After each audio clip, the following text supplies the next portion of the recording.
नीलगंज फाड़ी की पुलिस द्वारा जब्त की गई पटाखों में लगी भयंकर आग। बारासात के नीलगंज फाड़ी की पुलिस ने प्रतिबंधित पटाखे जब्त किए थे। फाड़ी के सामने खुले में उसे रखा गया था।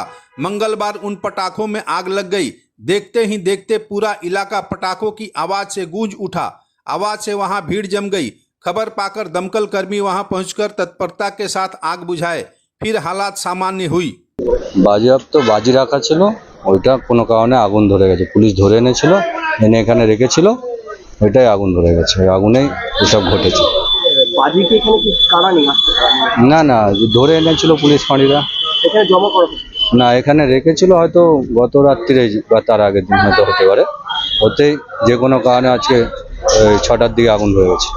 ওই চকলেট যে বাজিগুলো হয়, ওই বাজি সিজ করে নিয়ে আসে এবং ফাঁড়িটা এমন একটি জায়গায় যেখানে ফাঁকা জায়গা সাধারণত কম আছে, তার জন্যই পুলিশ ওই থানার বাইরে একটি ফাঁকা স্থানে এটা রেখে দেয় এবং রেখে দেওয়ার পরে ওই চকলেট একের সাথে একের সংঘর্ষের ফলে ওই একটা চকলেট ফেটে গিয়ে একাধিক চকলেট এরকম ফাটতে শুরু করে। তার থেকে একটা ছোট অগ্নিদর্ভ ঘটনা ঘটে।